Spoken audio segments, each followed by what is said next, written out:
নমস্কার বন্ধুরা, আমি শুভাশিস সংবাদ সোচ্চার এই মুহূর্তে আপনাদের স্বাগত।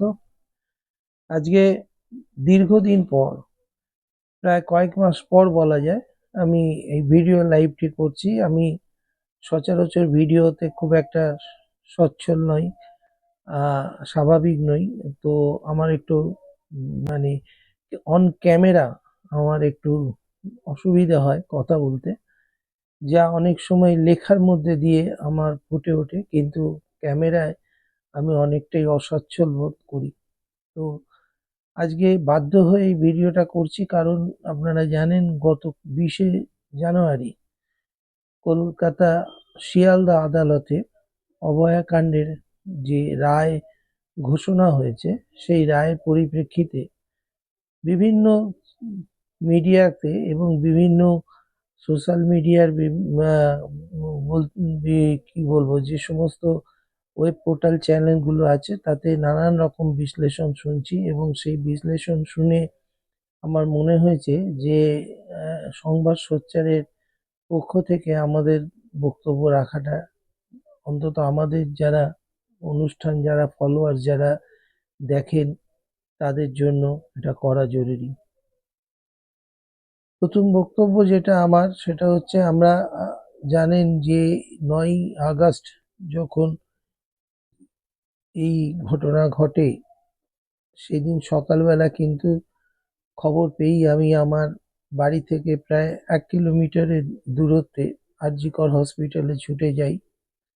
এবং আমি যখন আরজিকর হসপিটালে যে সময়টা গিয়ে পৌঁছেছিলাম, তখনও অনেক সংবাদ মাধ্যমের কাছে খবর নেই, তারা অনেকেই আসেনি। বেশ কিছু সংবাদ মাধ্যম, মানে মুষ্টিমেয় সংবাদ মাধ্যম সেখানে উপস্থিত ছিল, যার মধ্যে আমি অন্যতম ছিলাম।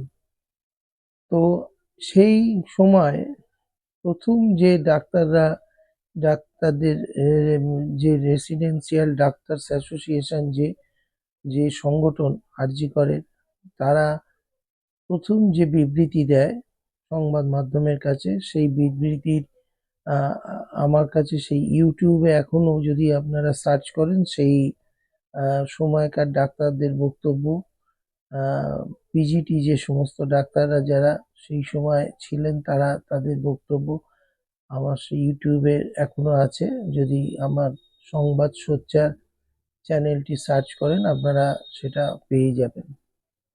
এবং যেটা বলার, সেটা হচ্ছে, এই বক্তব্যের পর খুব সম্ভবত ডাক্তাররা ওই সময় এত সিরিয়াস বিষয়টা যে এত বিশাল আকারে পৌঁছবে, সেরকম ধারণা তাদের মধ্যেও ছিল না। কিন্তু পরবর্তী সময় যত দিন গড়িয়েছে, আন্দোলনের ওপরে যত বাইরের লোকের, মানে ডাক্তারদের এক অংশ যেমন যুক্ত থেকেছে, এবং বাইরের রাজনৈতিক লোকেদের মদতে পুরো বিষয়টা যেভাবে পরিচালিত হয়েছে, এই অভয়ার কাণ্ড বলুন বা তিলোত্তমা ঘটনা বলুন, খুন ধর্ষণের বিষয়টি, তাতে দুটো জিনিস খুব পরিষ্কার। একটা জিনিস হচ্ছে, পুলিশ প্রশাসনের দিক থেকে যে তদন্ত শুরু হয়েছিল, যা পরবর্তী সময় মাত্র 48 ঘন্টাও সময় গেল না,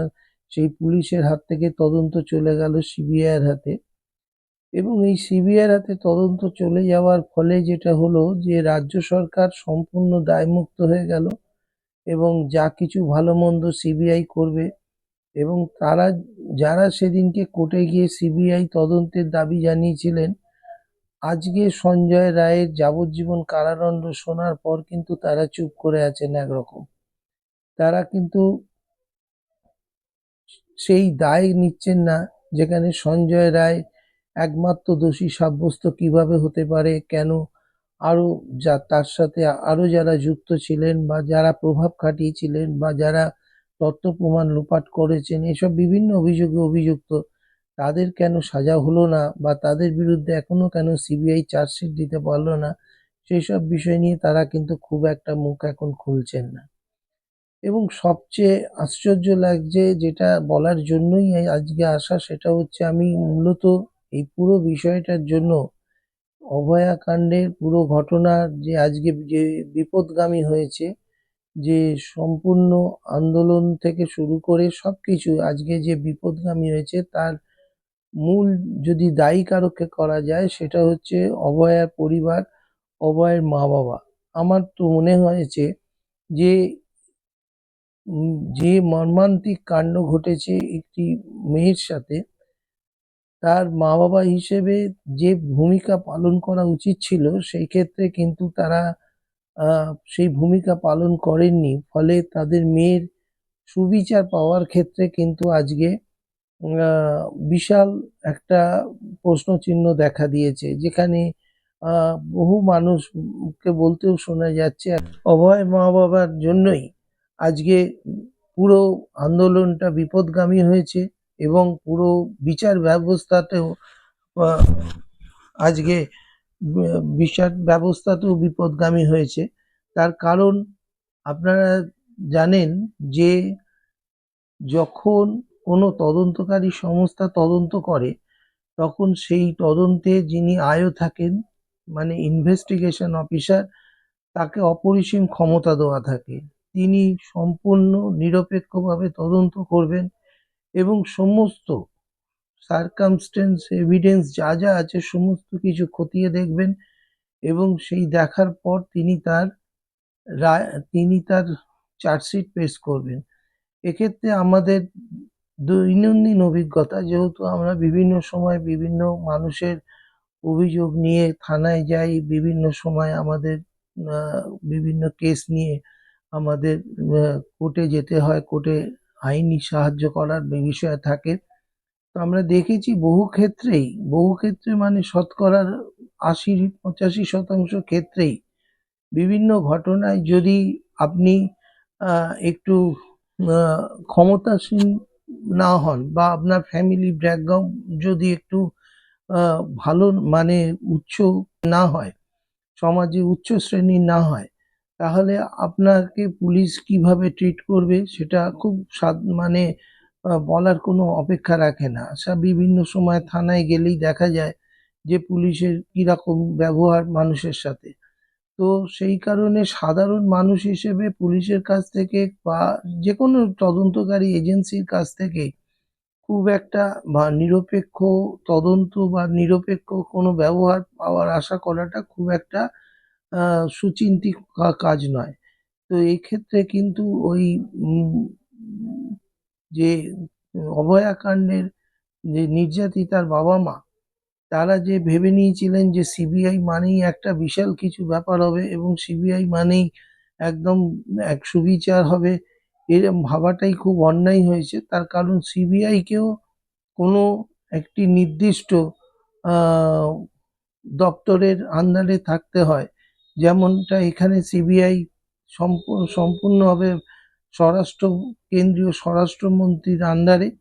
এবং হতেই পারে, যেটা এখন বলছেন যে মোদি এবং দিদির সেটিং, আমি এই বিষয়ে তাদের সাথে সহমত পোষণ করেই বলবো এরকমটা না হওয়ার কোনো কারণ নেই। তার কারণ ভারতবর্ষের রাজনীতির সাথে এখন অনেক কিছুই ঘটতে পারে। ভারতবর্ষের রাজনীতি এখন যে জায়গায় দাঁড়িয়ে, তাতে দিদি এবং মোদি সেটিংও হতে পারে। কারণ এখন নরেন্দ্র মোদি তার সংখ্যালঘু সরকারকে বাঁচিয়ে রাখতে বিভিন্ন সময় বিরোধী দলের নেতা নেত্রীদের গুরুত্ব দেওয়া, তাদের কথা শোনা, এগুলো তিনিও করতে বাধ্য। সেই জায়গায় দাঁড়িয়ে যদি কেউ দিদি মোদি সেটিং বলেন, তাহলে সেটা অভয়াকাণ্ডে। কারণ অভয়াকাণ্ডটা এমনই একটি ঘটনা যেটা খুবই মর্মান্তিক হলেও রাষ্ট্রনেতাদের কাছে বা রাজনৈতিক নেতা নেত্রীদের কাছে এই বিষয়টা হচ্ছে, যখনই এই ধরনের বিষয়গুলো সামনে আসে, রাজনৈতিক বিষয়, বিভিন্ন রকম রাজনৈতিক যেখানে স্বার্থ যুক্ত থাকে, সেখানে এই ধরনের সেটিং মিটিং এগুলো হতেই পারে। কিন্তু একটি বিষয় আমরা খুব আশ্চর্য হয়েছি, যেটার জন্য মানে বলা, সেটা হচ্ছে যখন অভয়া বা নির্যাতিতার মা বাবারা দেখলেন যে সিবিআই চার্জশিটে, তাদের 58 পাতার চার্জশিটে তারা এমন চার্জশিট পেশ করেছেন যেখানে শুধু সঞ্জয় রায়কেই দোষী সাব্যস্ত করা হয়েছে খুন ও ধর্ষণের ঘটনায়, এবং সেই চার্জশিটের এতে যারা খুশি নন, তখনই তারা বলেছিলেন যে সিবিআইয়ের এই চার্জশিট তারা কিভাবে সিবিআই তদন্ত করেছে না করেছে তার সাথে সহমত পোষণ করতে পারছেন না। এই কথা বলার পরেও তারা নিম্ন আদালতে কেন মামলাটা লড়তে গেলেন? আমার প্রথম প্রশ্ন হচ্ছে এটাই যে কেন নিম্ন আদালতে মামলাটা তারা লড়তে গেলেন? কেন তারা নারাজি পিটিশন ফাইল করলেন না?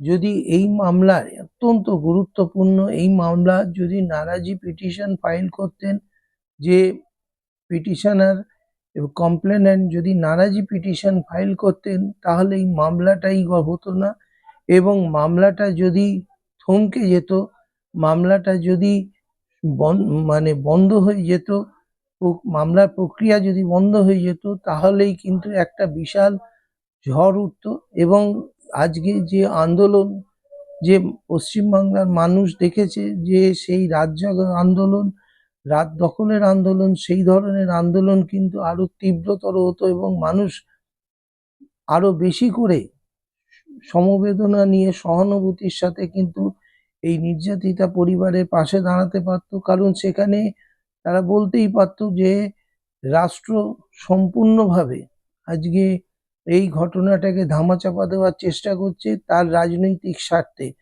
আমরা দেখেছি রাষ্ট্র কখনো কখনো এই ধরনের ঘটনার সাথে যুক্ত থাকে বহু ক্ষেত্রে, এর আগেও বহু ক্ষেত্রে বহু ঘটনায়, যেমন এর আগে আমরা রিজওয়ানের হত্যাকাণ্ডের সময় দেখেছি সিবিআই শেষ পর্যন্ত রিজওয়ানকে কি করেছিল, সেখানেও তাকে আত্মহত্যার ঘটনা বলে চালিয়ে দেওয়া হয়েছিল, এবং সেই ঘটনাতেও কিন্তু কলকাতা পুলিশের নামি দামি সমস্ত অফিসারদের নাম উঠে এসেছিল, কমিশনারকে পদত্যাগ পর্যন্ত করতে হয়েছিল।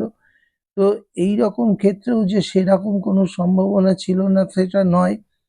হতেই পারে যে সিবিআই কেন্দ্রীয় স্বরাষ্ট্র মন্ত্রকের নির্দেশে শুধু পশ্চিমবাংলার মুখ্যমন্ত্রী এবং পশ্চিমবাংলার রাজনৈতিক দলকে খুশি করতেই সিবিআইকে সঠিকভাবে তদন্ত করতে দেয়নি, এবং সেই তদন্তের ক্ষেত্রে সিবিআই আন্তরিকতার সাথে তদন্ত না করে একটি মোটিভেটেড তদন্ত করেছে, উদ্দেশ্য প্রণোদিতভাবে তদন্ত করেছে, কারণ এই ক্ষেত্রে বেশ কিছু প্রশ্ন নির্যাতিতার পরিবারের একজন আইনজীবী তুলেছেন, যেটা খুব স্বাভাবিক। সেটা হচ্ছে যেদিন এই ঘটনা ঘটে সেদিন রাত্রিবেলা যারা নির্যাতিতার সহযোগী ডাক্তার যারা ছিলেন, যারা সেই সময় একসাথে কাজ করেছেন, রাত্রিবেলা ডিউটি ছিলেন, অন ডিউটিতে ছিলেন, তাদের কেন সিবিআই কাস্টাডিতে নিল না? তাদের কাস্টাডিতে না নিয়ে সিবিআই কেন তাদের উইটনেস করলো? এটা খুব স্বাভাবিক একটা প্রশ্ন, এবং এই প্রশ্নের যদি উত্তর না খুঁজে পাওয়া যায় তাহলে বুঝতেই হবে যে তদন্তটা কিরমভাবে হয়েছে, কারণ যাদের অভিযুক্ত হওয়ার কথা তারা যদি সাক্ষী হয়ে যায় তাহলে সেই তদন্ত এবং সেই মামলার কি পরিণতি হতে পারে সঞ্জয় রায়ের যাবজ্জীবন কারাদণ্ড আজকে সেটাই প্রমাণ করে।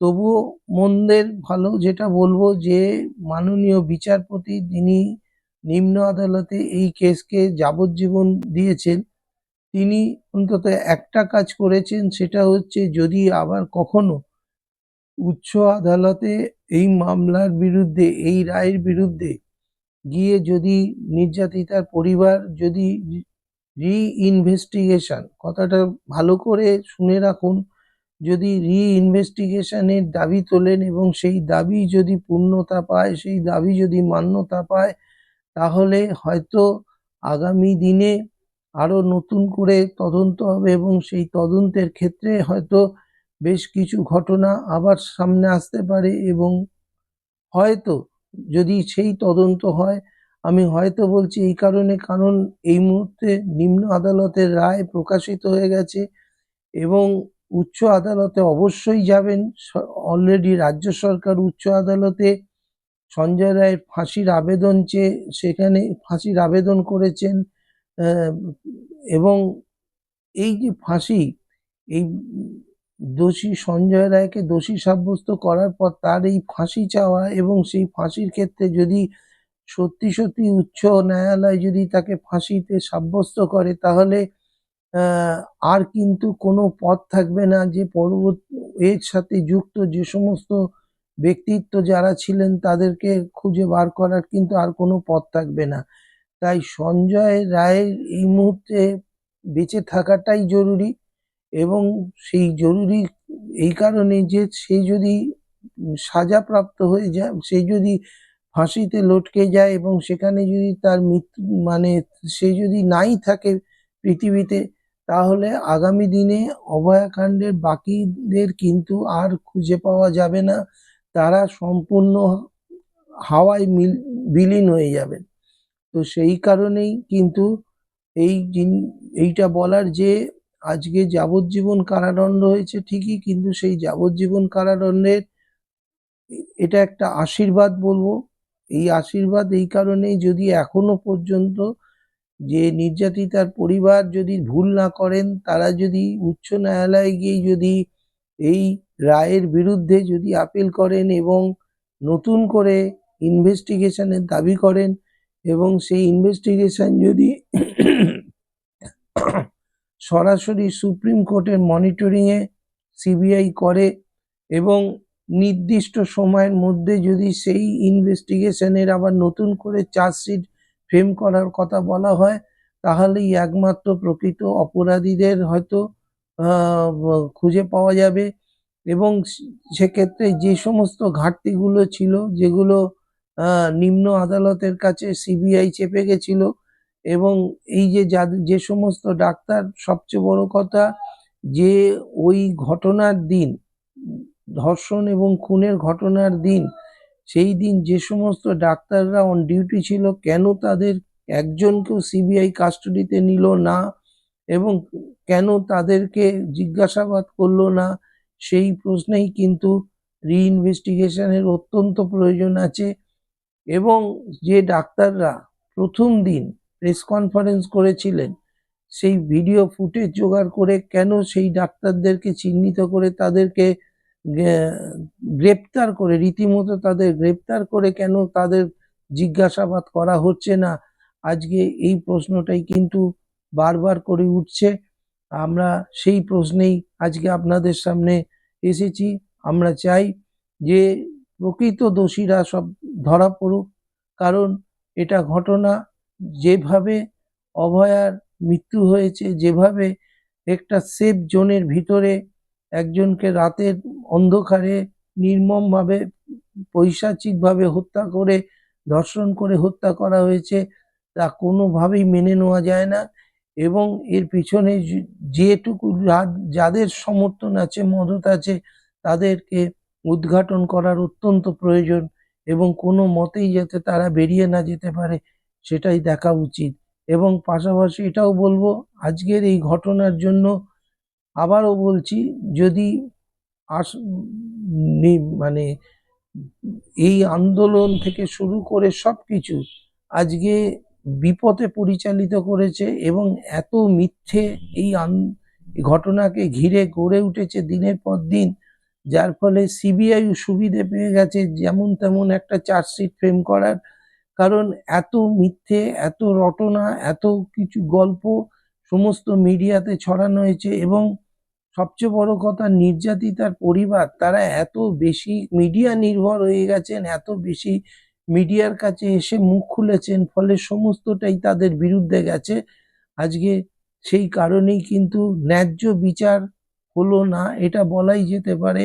এবং সেই ন্যায্য বিচার না হওয়ার সবচেয়ে যদি কারোর দিকে আঙুল ওঠে, সেটা হচ্ছে নির্যাতিতার মা বাবার দিকেই আঙুল ওঠা উচিত, কারণ এরা ভীষণভাবে পরের কথায় নেচেছেন, পরের দ্বারা পরিচালিত হয়েছেন বিভিন্ন সময়, তারা তাদের মেয়ের বিপক্ষে গেছে।